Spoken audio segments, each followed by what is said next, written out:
بسم اللہ الرحمن الرحیم۔ ایک بات عام طور پر کہی جاتی ہے اور سوال پوچھا جاتا ہے کہ آقا علیہ الصلوۃ والسلام کی صاحبزادیاں کتنی تھیں؟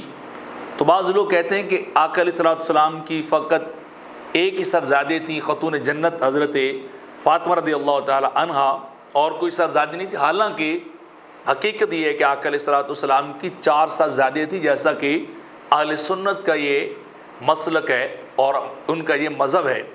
تو آئیے دیکھتے ہیں، خود بہت سارے جید شیعہ اہل تشیع جو علماء ہیں، شیعہ مسلک کے لوگ جو ہیں، انہوں نے بھی خود وضاحت کی ہے کہ آقا علیہ الصلوۃ والسلام کی صاحبزادیاں جو ہیں وہ 4 ہی ہیں، ایک جو ہے وہ نہیں ہے۔ نمبر 1 ان میں سے سب سے پہلے جو ہے اصول کافی، ان کی ایک بڑی مشہور کتاب ہے، ان کے مشہور عالم ابو جعفر محمد بن یعقوب بن اسحاق کلینی، وہ اپنی کتاب کے اندر لکھتے ہیں کہ آقا علیہ الصلوۃ والسلام نے جب حضرت خدیجہ سے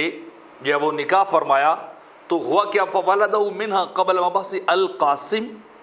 رقیہ زینب ام کلثوم، ولدہ بعد المبعث الطیب طاہر و فاطمہ۔ اور یہ اصول کافی کے اندر انہوں نے صفحہ 439 کے اوپر لکھا ہے کہ سرکار کی صاحبزادیاں جو ہے وہ 4 تھیں۔ اور نمبر 2 دوسری مشہور کتاب قرب الاسناد ہے، جس کے مصنف ابو العباس عبداللہ بن جعفر حمیری، وہ خود لکھتے ہیں کہ ولد علیہ رسول اللہ صلی اللہ علیہ وسلم من خدیجہ القاسم الطاہر ام کلثوم رقیہ فاطمہ اور زینب، یعنی 4 صاحبزادیوں کا ذکر انہوں نے بھی اپنی کتاب کے اندر جو ہے وہ کیا ہے۔ اور اس کے بعد وہ ایک اور مشہور کتاب ملا باقر مجلسی نے اپنی کتاب حیات القلوب جلد نمبر 2 صفحہ 718 کے اوپر جو ہے اسی بات کو لکھا ہے اور تائیدن ذکر کیا ہے کہ آقا علیہ الصلوۃ والسلام کی صاحبزادیاں جو ہیں وہ ایک نہیں بلکہ وہ 4 تھیں۔ اور نمبر 4 شیعہ مذہب کے ایک مشہور عالم صدوق بن ببویہ القمی لکھتے ہیں اپنی کتاب کے اندر، وہ کہتے ہیں ولد لرسول اللہ صلی اللہ علیہ وسلم من خدیجہ القاسم الطاہر وہو عبداللہ و ام کلثوم و رقیہ و زینب و فاطمہ۔ اور یہ کتاب الخصال شیخ صدوق جلد نمبر 2 صفحہ نمبر 404 کے اوپر انہوں نے نقل کیا ہے۔ اور پھر یہی شیخ صدوق ابن ببویہ آگے چل کے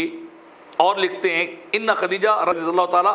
عنہا ولدت منی طاہر و عبداللہ والمطہر ولد منی القاسم فاطمہ رقیہ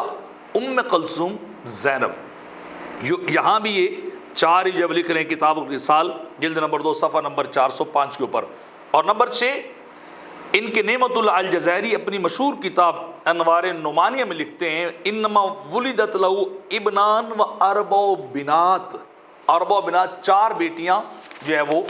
پیدا ہوئیں آقا علیہ الصلوۃ والسلام کے ہاں۔ اور اس کے بعد نمبر 7 شیخ عباس قمی جو ہے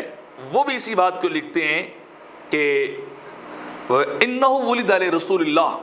صلی اللہ علیہ وسلم من خدیجہ، کہ سرکار سے حضرت خدیجہ سے کتنے بچے پیدا ہوئے، وہ آگے لکھ رہے القاسم طاہر ام کلثوم رقیہ فاطمہ زینب، اور پھر آگے جو ہے وہ تفصیل لکھ لیں۔ اور یہ منتهى الامال فی تاریخ نبی والآل علیہم السلام الشیخ القمی جلد نمبر 1 صفحہ نمبر 151 کے اوپر جو ہے وہ اس بات کو لکھ رہے ہیں۔ نمبر 8 ملا باقر مجلسی اپنی کتاب حیات القلوب کے اندر جو ہے وہ لکھتے ہیں کہ جب آقا علیہ الصلوۃ والسلام کا نکاح ہوا حضرت خدیجہ رضی اللہ تعالیٰ عنہا کے ساتھ، تو ان میں سے پیچھے صاحبزادوں کا لکھ کے 4 صاحبزادیاں پیدا ہوئیں۔ نمبر 1 زینب، رقیہ، ام کلثوم اور فاطمہ رضی اللہ تعالیٰ عنہن، وہ بھی اسی بات کو نقل کر رہے ہیں۔ اور نمبر 9 شیعہ مذہب کے مشہور مورخ جو ہے اپنی کتاب تاریخ یعقوبی کے اندر احمد بن یعقوب بن جعفر، وہ لکھتے ہیں ولدت لہو قبل ان یبعث القاسم و رقیہ و زینب و ام کلثوم و بعد مبعث عبداللہ و طیب الطاہر لأنہ ولد فی الاسلام و فاطمہ۔ وہ بھی 4 بیٹیوں کا جو ہے وہ ذکر کر رہے ہیں۔ یہ تاریخ یعقوبی جلد نمبر جو ہے وہ 2 اور صفحہ نمبر 37 کے اوپر نقل کر رہے ہیں۔